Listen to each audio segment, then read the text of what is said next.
Hari ini di pekan terakhir Ramadan ada pertemuan yang spesial. Kamis siang, Presiden Republik Indonesia Prabowo Subianto bertemu dengan Ketua Umum PDI Perjuangan yang juga Presiden kelima Republik Indonesia Megawati Soekarno Putri. Apa makna dari pertemuan ini? Arahnya menuju kemana? Saya bersama dengan Direktur Eksekutif Trias Politika Agung Baskoro. Mas Agung, apa kabar? Baik, Mas Riko semua. Jadi apa yang Anda Alhamdulillah. baca dari pertemuan Pak Prabowo dengan Bu Megawati di Istana?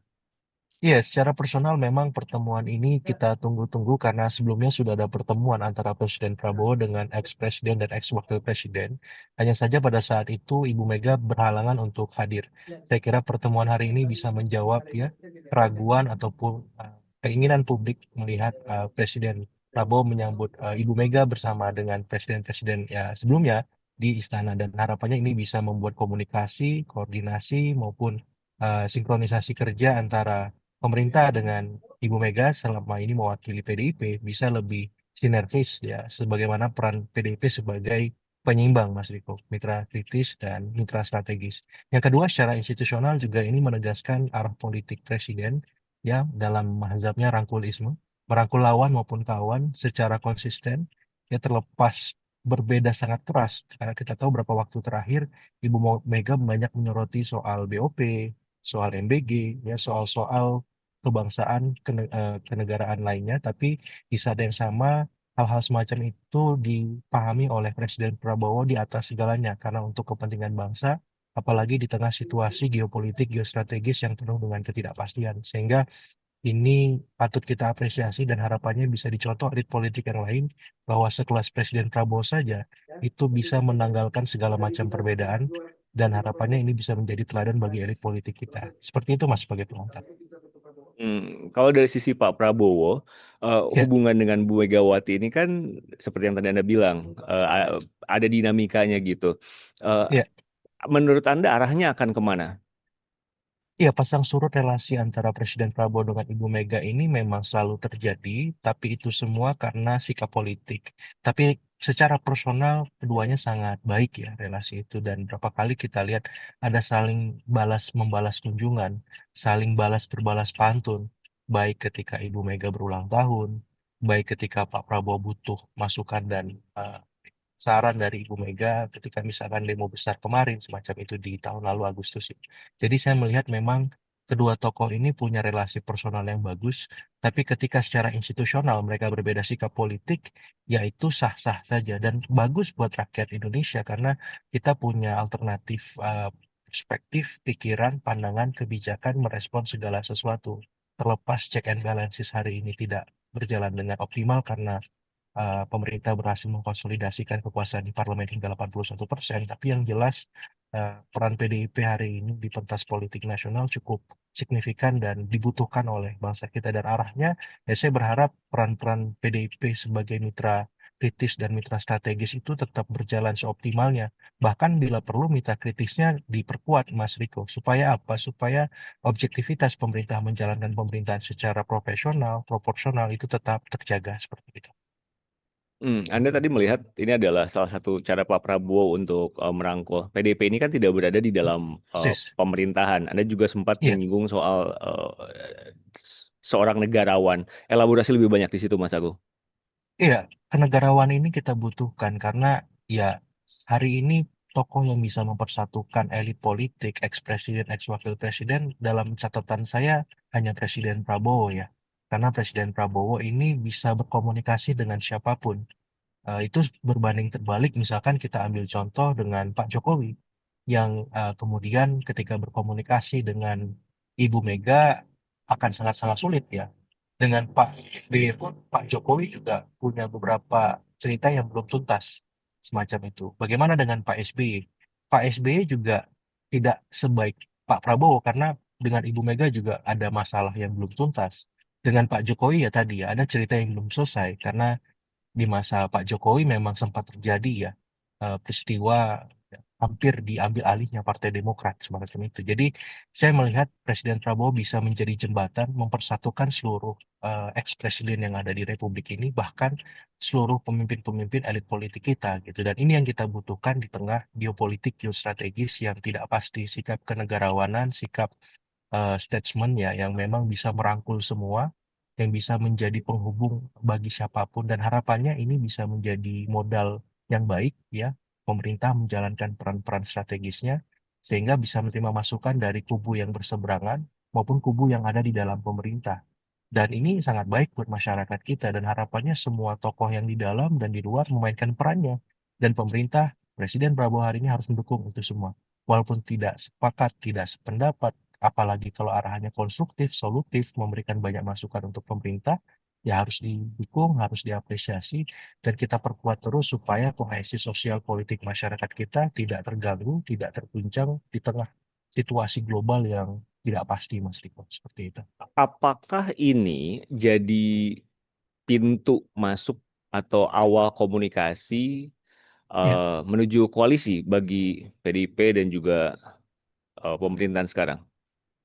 ya, kalau untuk berkoalisi penuh 100% saya kira agak berat Mas Riko. Tapi minimal koalisi setengah hati lah, 50%.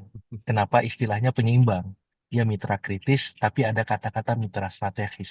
Dan dalam sejarah PDIP saya kira belum pernah ada istilah ini Mas Riko. Biasanya kalau kita ambil benchmark ataupun komparasi di masa Presiden SBY, PDIP langsung jelas menjadi oposisi ya. Kemudian ketika di akhir masa pemerintahan Pak Jokowi juga sangat keras. Ya, walaupun di dalam semacam itu. Di masa Presiden Prabowo inilah kelenturan fleksibilitas PDIP yang punya DNA oposisi itu dalam tanda petik berubah ya karena memang relasi personal antara Presiden Prabowo dengan Ibu Megawati sangat baik. Jadi ini sebagai istilah saya koalisi setengah hati. Ya karena hati yang lain diberikan kepada kader dan ya isi konstituen PDIP yang harus ya diakomodasi mereka ingin berada di luar pemerintahan. Dan biar bagaimanapun PDIP harus survive menjalani ya peran-peran politiknya sampai nanti jelang pileg ataupun pemilu 2029. Bagaimana cara dan ceritanya suara PDIP tetap terjaga bahkan bisa tetap menjadi juara. Walaupun itu sangat sulit ya karena kita tahu di banyak survei kredibel Gerindra hari ini memimpin perolehan survei yang cukup tinggi ya. Walaupun semuanya masih dinamis. Seperti itu Mas Riko. Tadi saya lihat foto-fotonya ini kita tampilkan juga di layar. Iya, Hangat sih, terlihat hangat dan pertemuannya juga cukup lama. Tadi ada Bu Puan iya, Maharani di situ, ada juga Pak Sufmi Dasko di situ.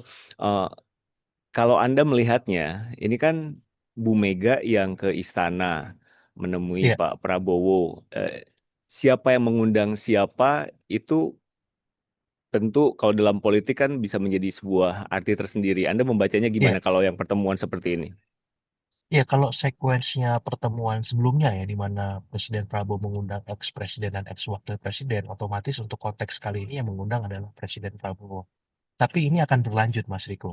Bisa jadi kita akan melihat opor ataupun nasi goreng dimasak di Ketua Umar ketika halal bihalal lebaran nanti gitu. Dan biasanya itu sering terjadi. Apakah di siang hari, apakah di malam hari seperti tahun lalu ya. Tengah malam tiba-tiba sudah berkunjung. Kita dapat foto-fotonya saja paginya semacam itu. Jadi saya melihat sekuens relasi antara Presiden Prabowo dengan Ibu Mega ini tidak berhenti ataupun terputus dalam satu momen ataupun konteks politik tertentu. Tapi dia terus berlanjut menyesuaikan kebutuhan dan kepentingan pemerintah maupun kebutuhan-kepentingan Ibu Mega sebagai Ketua Umum PDIP seperti itu. Kalau melihat tadi kebutuhan dan kepentingan yang sekarang dibutuhkan Ya, dan yang penting itu apa menurut Anda? iya kalau sebelumnya kan ada soal amnesti Mas Hasto ya. Kemudian hari ini kebutuhan kepentingannya ada soal geopolitik geostrategis di mana Presiden Prabowo butuh persatuan nasional, butuh kohesi sosial politik dari para elit supaya satu irama menjawab ketidakpastian itu. Nah, jadi ini akan terus bergulir. Bisa jadi besok yang butuh Ibu Mega lagi. Besok Pak Hmm. Prabowo lagi. Jadi situasi ini sangat dinamis dan saya kira ini sah-sah saja. Yang penting ya profesionalitas pemerintah menjalankan pemerintahan terjaga. Jangan sampai ini celah ya penyalahgunaan kekuasaan, Mas Riko. Kita juga nggak mau. Ya check and balances harus berjalan. Masyarakat harus dikomunikasikan, dijelaskan pertemuan ini seperti apa, ujungnya bagaimana, dan seterusnya. Walaupun mungkin tidak semua hal-hal yang private itu disampaikan ke ruang-ruang publik, karena kita tahu dalam politik di level ini ya, high context politics, pastilah ada hal-hal yang tidak bisa diungkap, tapi minimal kita bisa tafsirkan bersama, seperti itu. Ini ada obrolan-obrolan Mas Agung. Ya, Katanya akhir Maret habis Lebaran bisa jadi. Katanya, Mhm. saya tahu Ya, jawabannya pasti adalah prerogatif presiden. Ada reshuffle. Anda dengar juga nggak? ada kemungkinan ke arah sana memang. Karena harusnya kan sebelum Ramadan kemarin reshuffle terjadi, Mas Riko. Apalagi ada beberapa masukan dari publik ya soal tingkat kepuasan pemerintah di bidang ekonomi yang masih rendah ya. Dalam banyak ketemuan survei di sekitar 35 sampai 38%.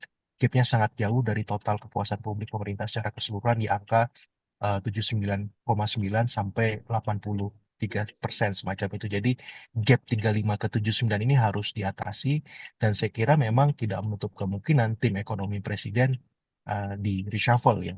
Termasuk yang mengelola program-program populis yang hari ini disorot apakah soal MBG, apakah soal koperasi desa kelurahan merah putih, apakah soal-soal yang lain karena memang pemerintah butuh bergerak cepat, taktis ya dalam situasi ya seperti sekarang yang semuanya tidak pasti, geopolitik geostrategis rentan, dan masyarakat butuh mendapat kepastian secara ekonomi bahwa kesejahteraan mereka tidak terganggu atas kondisi semua itu. Pertemuan hari ini ada hubungannya nggak dengan itu? Bisa, tapi mungkin sifatnya tidak langsung. Ya, karena Hmm, presiden ketika ingin mengakomodir satu partai ataupun satu kepentingan, dia harus berelasi atau berkomunikasi dengan koalisinya kan. Karena ada yang masuk, pasti ada yang berkurang jatahnya, Mas Riko. Nah, ini kan menarik ya. Jangan sampai mengganggu stabilitas dan kohesivitas koalisi pemerintah sendiri, yang sementara ini kondisinya adem ayem, tentram loh Cinawi gitu. Kalau tiba-tiba baik, masuk, wah ini ada yang berkurang ini. Atau kalau dibuat nomenklatur baru kan justru mengundang kritik publik karena kan di tengah efisiensi seperti itu. baik. Direktur Eksekutif Trias Politika Agung Baskoro. Mas Agung, terima kasih banyak meluangkan waktu Sama-sama untuk Mas liputan Riko Amnesty semua. TV.